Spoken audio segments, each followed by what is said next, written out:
Festival. ఇవాళ అయితే మేము గులాబ్ జామ్ చేయబోతున్నాం అన్నమాట.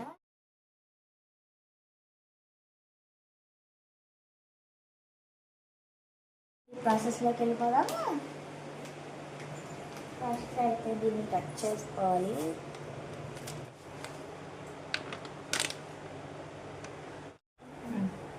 హాట్ వాటర్ పోసుకున్నాం అనుకోండి, ఎటు క్రాక్స్ లేకుండా వస్తుంది అనమాట. బాల్స్ క్రాక్స్ లేకుండా వస్తాయి. వేడిగా ఉంటుంది కాబట్టి మొత్తం ఇలా వేసుకుంటారు. కొన్ని వాటర్ వేసుకుంటా కలుపుకోవాలి. ఒకేసారి వాటర్ ఎక్కువ అయితే వేసుకోకూడదు, కాలుతాయి అన్నమాట వాటర్ అయితే. అందుకని ఇలా చేస్తాం.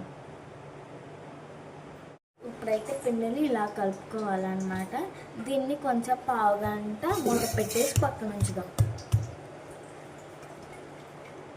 ఇంతలో పంచదార పాకం చేద్దాం. ఫస్ట్ అయితే పంచదార వేసేసుకున్నాము. వేసి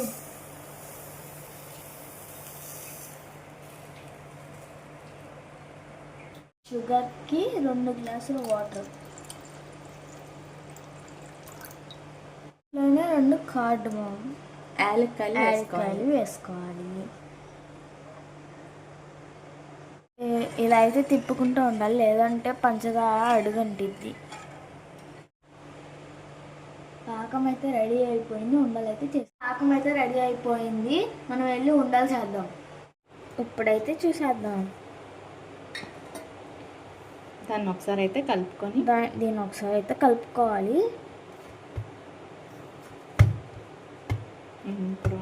ఇప్పుడైతే ఉండలు చేసేద్దాం. ఉండలు చేసుకోవాలి.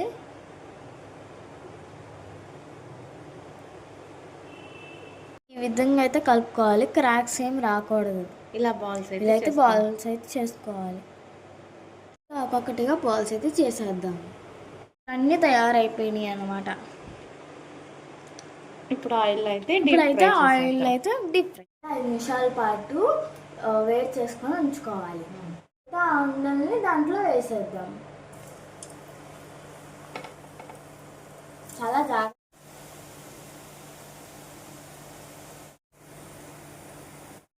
ఇలా అయితే తిప్పుకోవాలన్నమాట.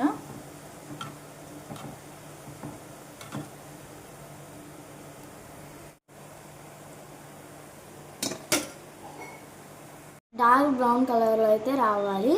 పాకం చల్లారిన తర్వాత అయితే వేసుకోవాలి. గులాబ్ జామున్లు అయితే వేసేసుకున్నాం. ఇప్పుడైతే ఫస్ట్ అయితే ఇలా ఒకసారి తిప్పుకోవాలి.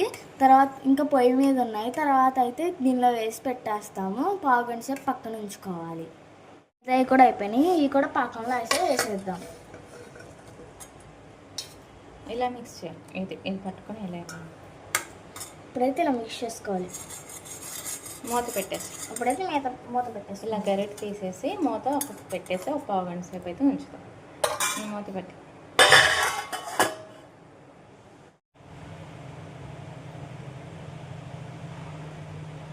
గులాబ్ జామ్ అయితే ఎంత మంచిగా రెడీ అయిందో. అందరికీ అయితే హ్యాపీ న్యూ ఇయర్. ఇప్పుడైతే టేస్ట్ చేద్దాం. దీన్ని అయితే సబ్స్క్రైబ్